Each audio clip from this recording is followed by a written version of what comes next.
नमस्कार, आप सभी दर्शकों का हार्दिक स्वागत है हमारे विशेष कार्यक्रम कृषि दर्शन में, जो समर्पित है हमारे किसान भाइयों और बहनों की समृद्धि, विकास और आधुनिक खेती की ओर बढ़ते हर कदम को। इस मंच के माध्यम से हम लाते हैं खेती से जुड़ी जरूरी खबरें, मंडी के ताज़ा भाव, मौसम का हाल, नई तकनीकों की जानकारी, विशेषज्ञों की सलाह और साथ ही देखी प्रेरणादायक कहानियां भी।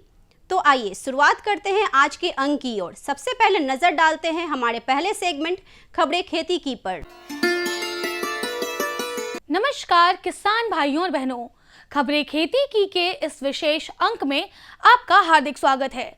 मैं हूं अपराजिता और आज हम लाए हैं खेती किसानी से जुड़ी वो तमाम जरूरी खबरें जो आपके खेत खलिहानों से लेकर मंडी और मौसम तक सीधा असर डालती हैं। आज के इस अंक में हम जानेंगे नई नीति के तहत पशुपालकों को मिलने वाला अनुदान, बकरी पालन से जुड़ी महत्वपूर्ण सूचना, ठंड के मौसम में मछली पालन की तकनीक, अधिक दूध उत्पादन के लिए उपयुक्त नस्ल, पटना के किसान की सफलता की कहानी, आधुनिक उपकरण बेलर की उपयोगिता, मंडी के ताजा भाव और अंत में मौसम का हाल। तो आइए शुरू करते हैं और सबसे पहले नजर डालते हैं आज के मुख्य समाचारों पर। गाय पालन पर 50% और अनुसूचित जाति के पशुपालकों को 75% अनुदान।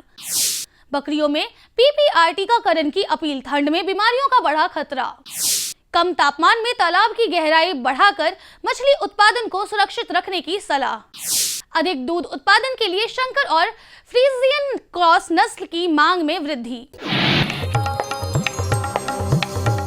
किसान भाइयों, अगर आप बकरी पालन करते हैं तो अपनी बकरियों को पीपीआर का टीका अवश्य लगवाएं। इस वायरस से कई तरह की बीमारियों का खतरा बढ़ जाता है। खासकर इन दिनों सर्दी जुकाम की समस्या अधिक देखने को मिलती है। यदि बकरियों में खांसी, जुकाम या कमजोरी जैसे लक्षण दिखे तो तुरंत नजदीकी पशु चिकित्सक से संपर्क करें। राज्य सरकार ने पशुपालकों को प्रोत्साहित करने के लिए गाय पालन पर अनुदान देने का निर्णय लिया है। राष्ट्रीय दूध दिवस के अवसर पर पशु एवं मत्स्य संसाधन विभाग के मंत्री सुरेंद्र मेहता ने बताया कि पशु उत्पादन क्षेत्र में किसानों की आय बढ़ाने के लिए सरकार हर संभव प्रयास कर रही है। गाय पालन के लिए 50% अनुदान दिया जाएगा, जबकि अनुसूचित जाति के पशुपालकों के लिए 75% अनुदान निर्धारित किया गया है। पशुपालन के क्षेत्र में हम पशुपालक किसान को उसकी आमदनी को बढ़ाने का काम करेंगे और उनसे संबंधित उनको हम सारी सुविधाएं मुहैया करने का काम करेंगे। हम जिस किसान को पशु गाय भैंस देते हैं उसमें सामान्य वर्ग के लोगों को 50% का उसको सब्सिडी है और अनुसूचित जाति के लोगों को 75%। ठंड के मौसम में तापमान कम होने से मछलियों की वृद्धि प्रभावित होती है। मत्स्य पालकों को सलाह दी जाती है कि इस समय तालाब की गहराई पर्याप्त रखें ताकि मछलियों को ठंड से बचाव मिल सके।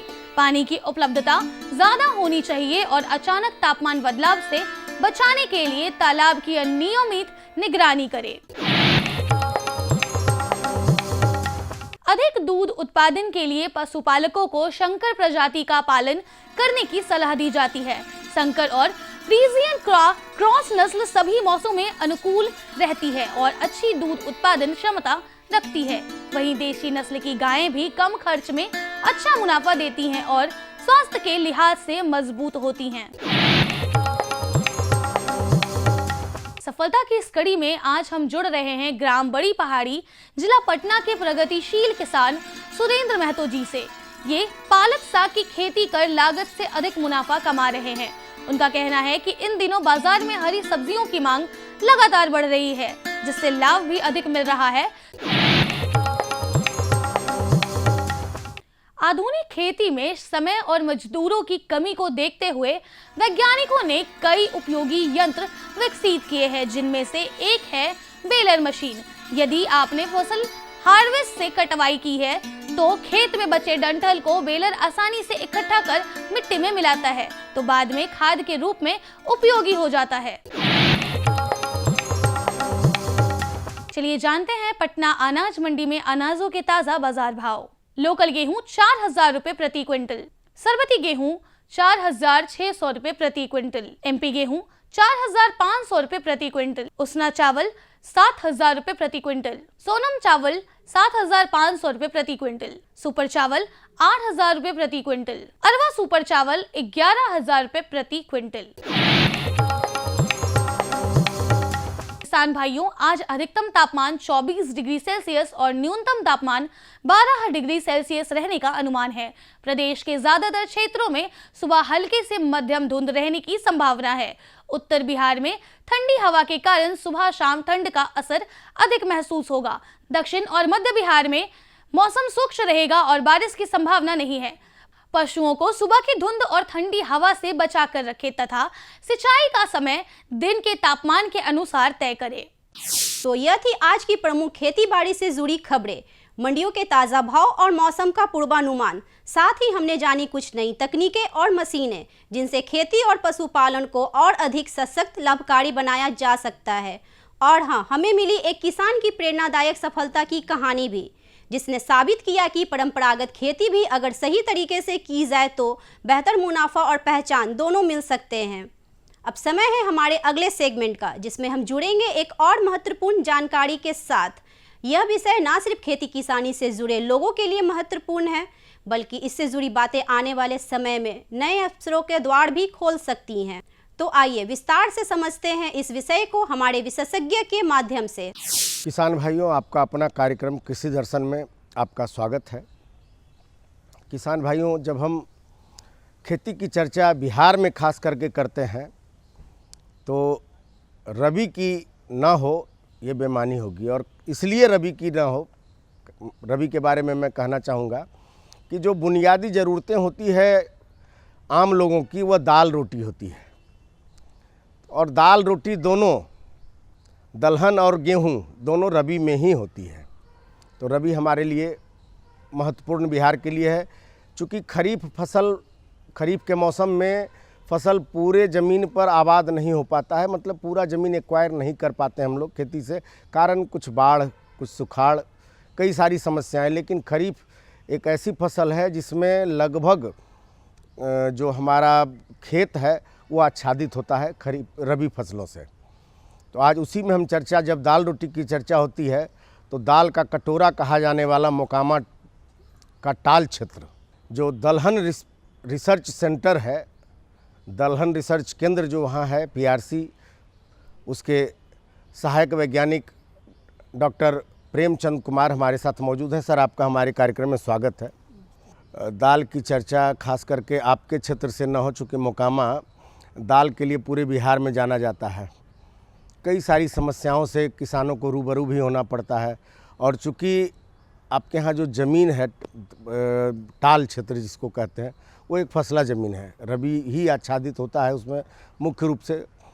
तो उसका जो पोषक तत्व प्रबंधन है, चूँकि ट्रेडिशनल खेती लोग आज भी कर रहे हैं सर, उसमें आप लोगों के प्रयास से कुछ बदलाव आया है, लेकिन आज भी बहुत सारे किसान इससे अछूत हैं।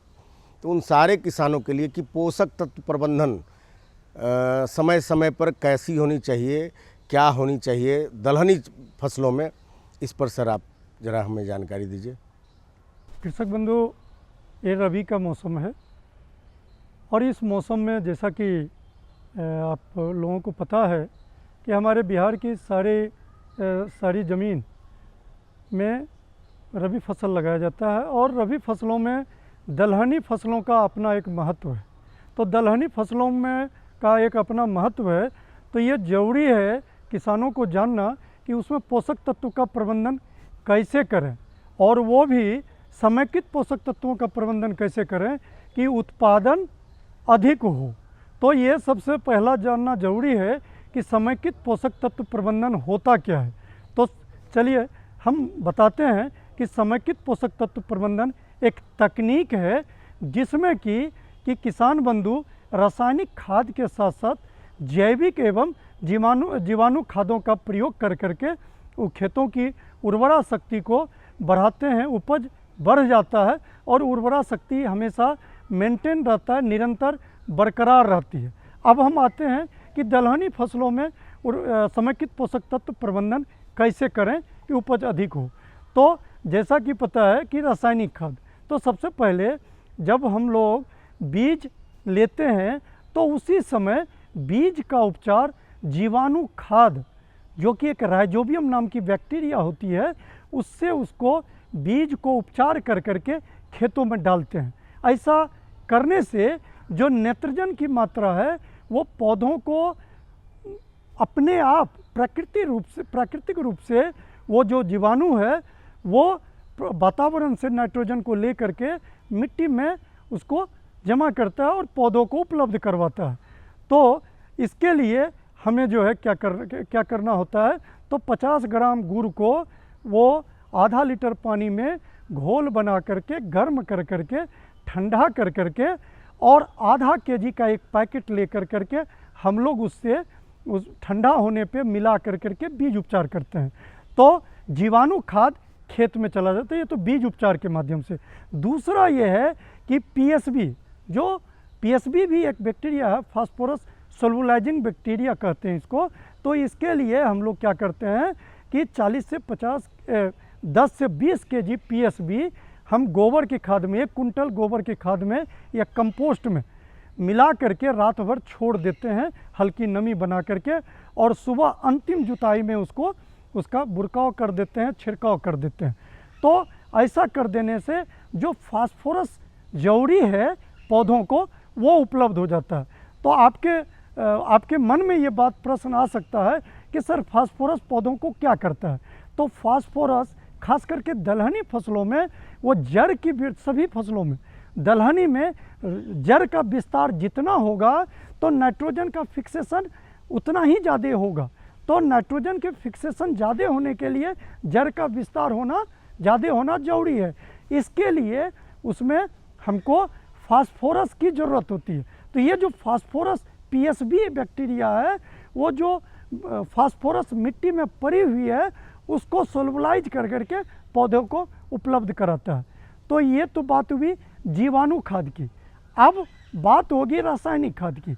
तो रासायनिक खाद में 20 केजी नाइट्रोजन, जिसको कि नाइट्रोजन भी इंग्लिश में बोलते हैं, हिंदी में नाइट्रोजन कहते हैं, तो 20 केजी नाइट्रोजन प्रति हेक्टेयर के दर से 1 हेक्टेयर के लिए 20 केजी नाइट्रोजन की आवश्यकता होती है। सर एक अहम सवाल इसमें, चूँकि रासायनिक और जीवाणु खाद की बात हो गई है, एक चर्चित नाम हम लोगों ने सुना है काफ़ी कई बार, ट्राइकोडर्मा के बारे में। सर उस पर भी बात करेंगे, लेकिन उपज दर जो प्रभावित होते हैं वो किन कारणों से होता है किसानों का?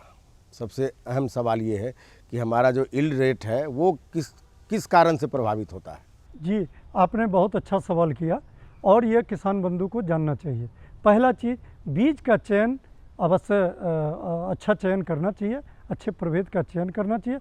विश्वविद्यालय और जो सरकारी एजेंसी है उनके माध्यम से जो बीज उपलब्ध कराया गया आप उनको लगाएं। दूसरी चीज़, बीज जो इम्पोर्टेंट पहलू है कि बीज का उपचार अवश्य करें, क्योंकि अक्सर मोकामा में अदर जगह ये देखा गया कि बीज के उपचार नहीं करने से फफूंद जनित जो रोग है, बीज जनित जो रोग है जो फफूंद के द्वारा होता है, उससे पौधे जो हैं जन्म लेने के बाद मरना शुरू कर देता है, माने वो मरने लगता है। तो ये ज़रूरी है कि बीज का उपचार करें।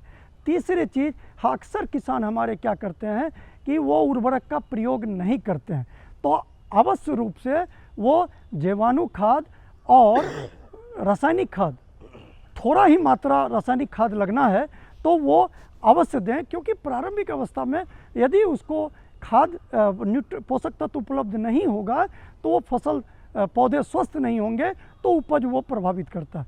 चौथा चीज़ कि ये अक्सर देखा गया कि हमारे कृषक बंधु वो सिंचाई का प्रबंध नहीं करते हैं, सिंचाई नहीं देते हैं, और कोई भी पौधा हो, चाहे वो दलहनी हो, निश्चित रूप से दलहनी में हल्की सिंचाई की ज़रूरत है, कम पानी की ज़रूरत होती है, लेकिन वो देना अवश्य ज़रूरत। यदि मिट्टी में यदि नमी की कमी है तो सिंचाई अवश्य करें। इसके लिए हम लोग सूक्ष्म सिंचाई प्रणाली का प्रयोग कर करके उसको सिंचाई की व्यवस्था करें, और इतनी बातों का यदि ध्यान रखेंगे निश्चित रूप से उपज आपकी बढ़ जाएगी और अच्छी होगी।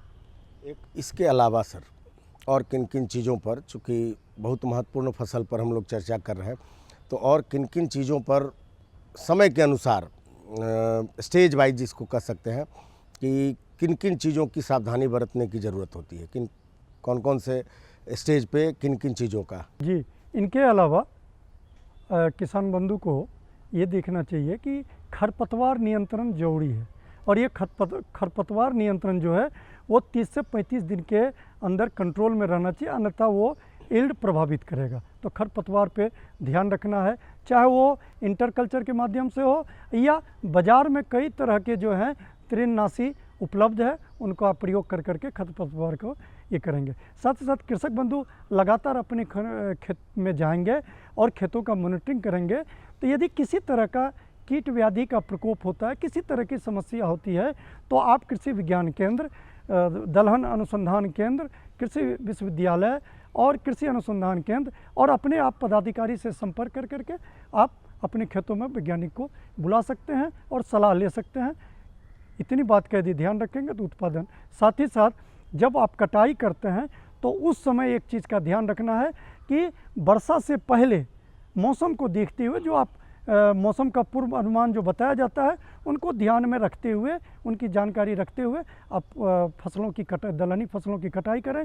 नहीं तो भीग जाने पे किसी भी स्थिति में वो जो है ख़राब होने का, सड़ने का ये होता है, बहुत ज़्यादा क्षति उसके कारण भी होती है। तो इस बात का ध्यान रखें और आप जल्दी सा पकने के बाद उसकी कटाई कर करके भंडारण प्रबंधन करें।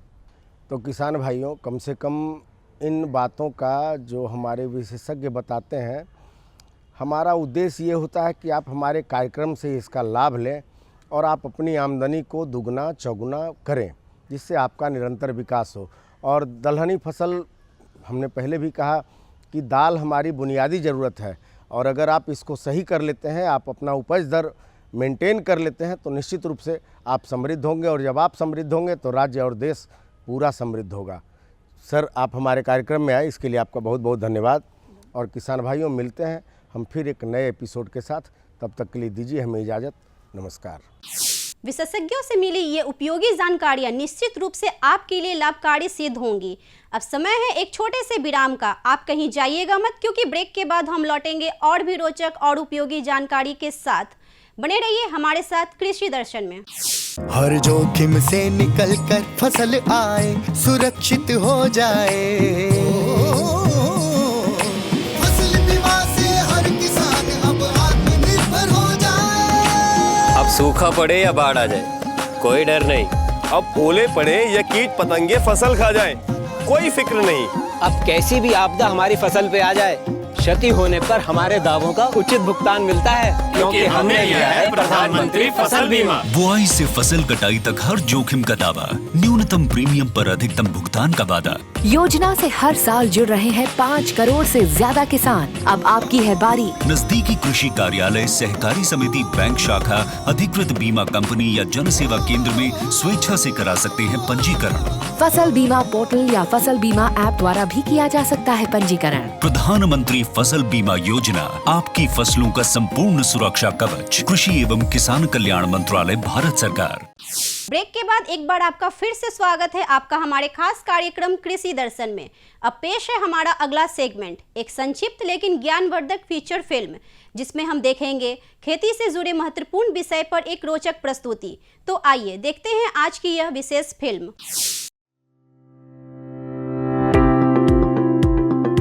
ये है नया बदलता भारत, जहां कृषि को मिल रही है तकनीक की ताकत।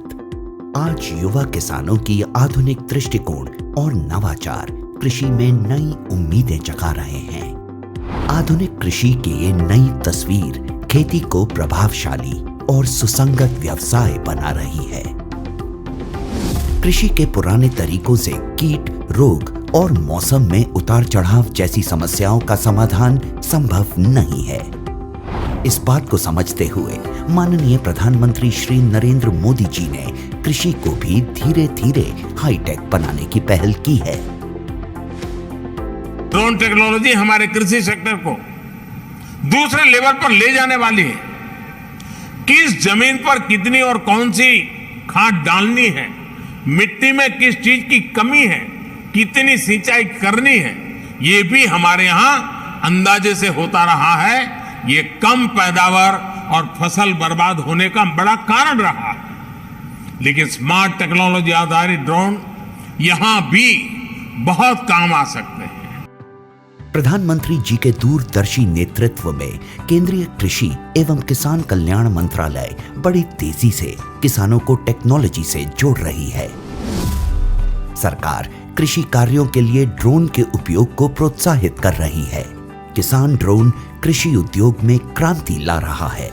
यह तकनीक भारतीय कृषि समुदाय का भविष्य है। ड्रोन का प्रयोग पारंपरिक खेती के तरीकों को बदल रहा है। ड्रोन एक आधुनिक तकनीक एक नई आई है, जिससे हमें उससे बहुत फ़ायदा हो रहा है।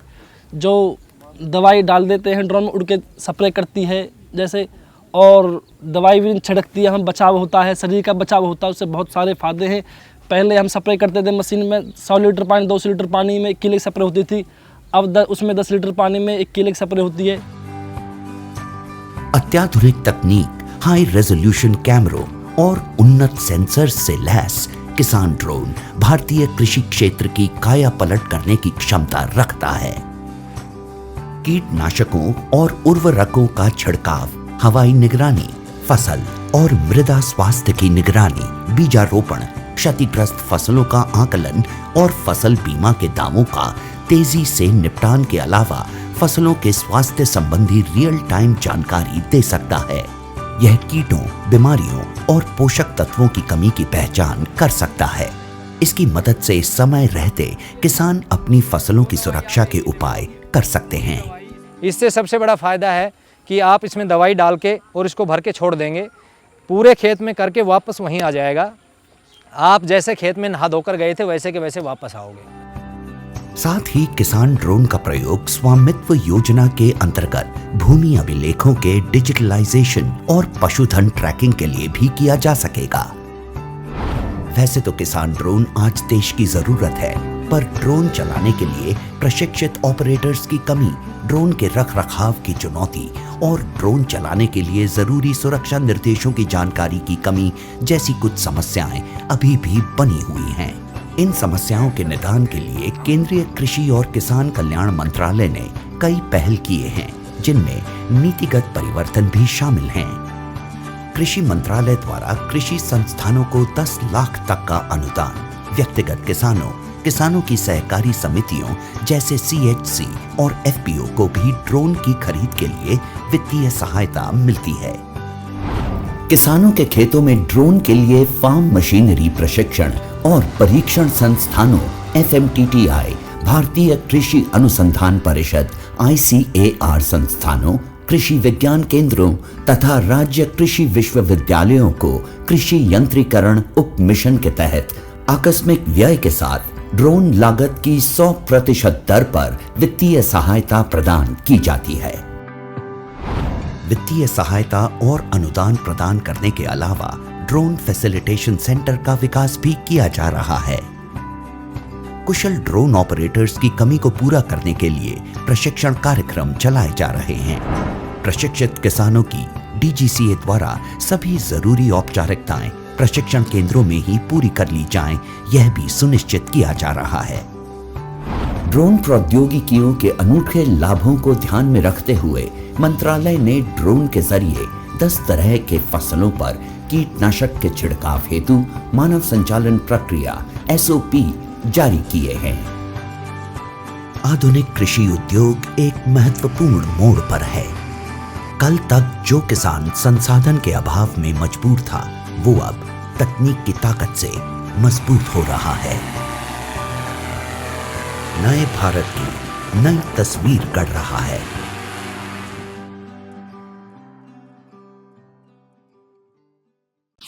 तो दर्शकों, यही था कृषि दर्शन का आज का अंक, जहां हमने जानी खेती से जुड़े अहम खबरें, मिले विशेषज्ञों की सलाह, देखी आधुनिक तकनीक और उपकरणों की जानकारी और सुनी एक प्रेरणादायक सफलता की कहानी। हमें पूर्ण विश्वास है कि यह कार्यक्रम आपके लिए उपयोगी और जानकारीपूर्ण रहा होगा। हम फिर हाजिर होंगे ऐसे ही और भी रोचक और ज्ञानवर्धक विषयों के साथ। तब तक आप स्वस्थ रहें, खुशहाल रहें और खेती के क्षेत्र में लगातार आगे बढ़ते रहें। नमस्कार। हमारा पता है कृषि दर्शन, कमरा नंबर 203, द्वारा केंद्र निदेशक, दूरदर्शन केंद्र पटना, फ्रेजर रोड, पटना। आप हमसे ईमेल के माध्यम से भी संपर्क कर सकते हैं। हमारा ईमेल है directorddkpatna@gmail.com या kddkpatna@gmail.com।